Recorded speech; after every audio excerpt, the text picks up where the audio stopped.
గౌరవ శాసనసభ పక్ష అధ్యక్షులు స్పీకర్ గారు గడ్డం ప్రసాద్ కుమార్ గారిని, మిత్రుడు పొన్నం ప్రభాకర్ గారిని, అదేవిధంగా చీఫ్ సెక్రటరీ గారిని, షబీర్ అలీ గారిని, ఇతర మిత్రులందరిని ఆహ్వానించి ఈ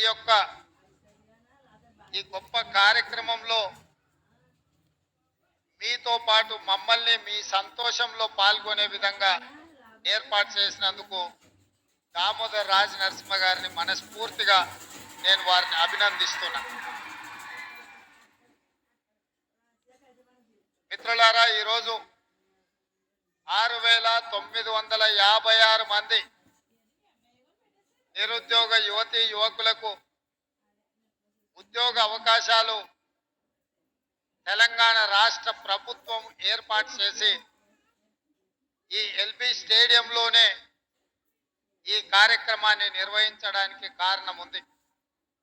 ఈ వేదిక మీద ఉన్న మాకందరికీ డిసెంబర్ 7 నాడు ఇక్కడే ఉద్యోగ ప్రమాణాలు చేసినప్పుడు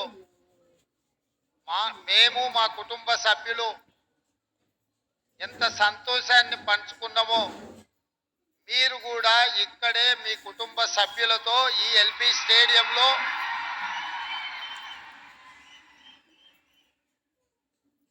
మీరు ఆనంద పర్వదినము గడుపుకుంటుంటే మేమందరం మీ కుటుంబ సభ్యులుగా మీ సంతోషంలో భాగస్వాములు కావడానికే ఈ కార్యక్రమాన్ని ఇంత పెద్ద ఎత్తున మిత్రుడు దామోదర్ రాజ నరసింహ గారు ఏర్పాటు చేశారు. ఇక్కడున్న ప్రతి తెలంగాణ బిడ్డకు తెలుసు, తెలంగాణ రాష్ట్ర ఉద్యమం ఉవ్వెత్తున లేవడానికి ప్రధానమైన కారణం నిరుద్యోగ సమస్య. ఈ ఉద్యోగ నియామకాల కోసమే లక్షలాది మంది తెలంగాణ విద్యార్థులు, నిరుద్యోగ యువకులు తెలంగాణ ఉద్యమ బాట పట్టి తెలంగాణ రాష్ట్ర సాధనలో ముందు భాగాన నిలబడి తెలంగాణ రాష్ట్రాన్ని సాధించుకున్నారు. ఈ ప్రక్రియలో వందలాది తెలంగాణ బిడ్డలు అమరవీరులైన వాళ్ళ త్యాగాల పునాదుల మీద ఏర్పడ్డ ఈ తెలంగాణ రాష్ట్రం ఆకాంక్షల కోసం విద్యార్థులు, నిరుద్యోగ యువకులు, ఉద్యమకారులు ఉద్యమించినరో 10 సంవత్సరాలు ఆకాంక్షలు నెరవేరక ఆనాటి ప్రభుత్వం మీద పోరాటం చేస్తే, ఉద్యమాలు చేస్తే వాళ్ళ మీద అక్రమ కేసులు పెట్టి పోలీసులను పెట్టి అణిచివేయాలన్న ఆలోచన చేసిండ్రు తప్ప నిరుద్యోగ యువకులకు ఉద్యోగ ఉపాధి అవకాశాలు కల్పించాలి అని చెప్పి ఆనాటి ప్రభుత్వము ఆలోచన చెయ్యలే. ఎంతసేపు ఆనాటి ప్రభుత్వానికి తమ కుటుంబ సభ్యుల యొక్క ఉద్యోగాల గురించి మాత్రమే ధ్యాస తప్ప తెలంగాణ రాష్ట్రంలో ఉన్న నిరుద్యోగ యువకుల యొక్క, విద్యార్థుల యొక్క ఉద్యోగ అవకాశాల గురించి ఎన్నడూ ఆలోచన చేయలే. అందుకే 10 సంవత్సరాలు సుదీర్ఘంగా ఎదురు చూసిన విద్యార్థులు ఇక ఈ తెలంగాణ రాష్ట్రంలో మాకు ఉద్యోగాలు ఇస్తా అని భ్రమ పెట్టి మమ్మల్ని వంచిన వాళ్ళ ఉద్యోగాలు తొలగిస్తేనే మాకు ఉద్యోగాలు వస్తాయని బద్దులై మీ ఉద్యోగ ఉపాధి అవకాశాలలో మిమ్మల్ని మోసం చేసిన వాళ్ళ యొక్క ఉద్యోగాలు తొలగించడంతో ఈ రోజు మీ ఉద్యోగాలకు ఉన్న అడ్డంకులు తొలగిపోయినాయి.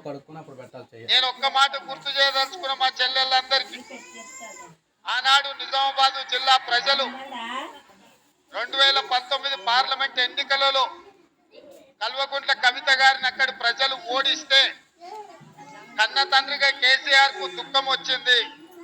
ఎంబడే తన కూతురికి శాసన మండలి సభ్యురాలుగా తిరిగి ఉద్యోగం ఇచ్చుకున్నాడు తప్ప మా స్టాఫ్ నర్సులైన మా చెల్లెళ్ళ ఉద్యోగాల గురించి ఒక్కసారి కూడా ఆలోచన చెయ్యలే. నేను అడుగుతున్న ప్రతిపక్ష నాయకుడైన చంద్రశేఖరరావును,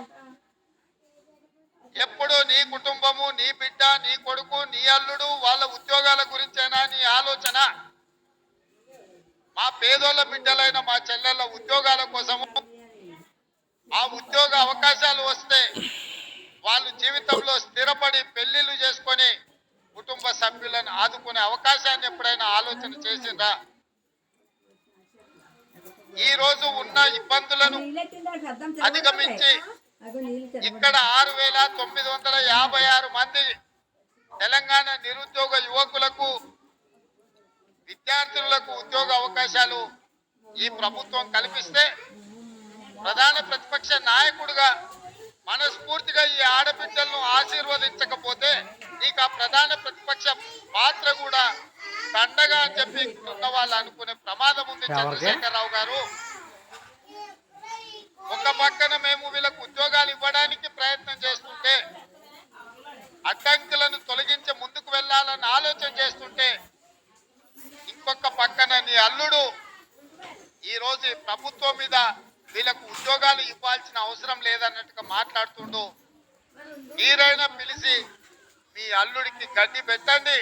ఈ రోజు ఈ పేదోళ్ళ బిడ్డలకు ఉద్యోగాలు ఇవ్వడం ద్వారా ఇన్ని వేలాది మంది వెనకాల వాళ్ళ కుటుంబ సభ్యులు, వాళ్ళ అన్నలు, వాళ్ళ అక్కలు, వాళ్ళ తల్లిదండ్రులు వచ్చి ఈ సంతోషంలో భాగస్వాములై మా బిడ్డలకు ఉద్యోగాలు వచ్చినాయని ఈ సంతోష కార్యక్రమంలో పాలు పంచుకుంటుంటే వాళ్ళని అభినందించాల్సింది పోయి వాళ్ళకు ఉద్యోగాలు ఇస్తున్నందుకు మా ప్రభుత్వం మీద శాపనార్థాలు పెడుతున్నారంటే మీ ఆలోచన ఎట్లున్నదో, మీ వంకర బుద్ధి ఎట్లున్నదో ఇక్కడికి వచ్చిన వాళ్ళకే కాదు, ఈ రాష్ట్రంలో ఉన్న లక్షలాది మంది నిరుద్యోగ యువకులు ఆలోచన చేసే సందర్భం. అందుకే ఈ తెలంగాణ సమాజంలో ఉన్న ప్రధానమైన నిరుద్యోగ సమస్యను పరిష్కరించడానికి మా ప్రభుత్వం ఏర్పడిన వెంబడే తెలంగాణ పబ్లిక్ సర్వీస్ కమిషన్ ని ప్రక్షాళన చేసి అక్కడ నూతనంగా ఖాళీలు ఉన్న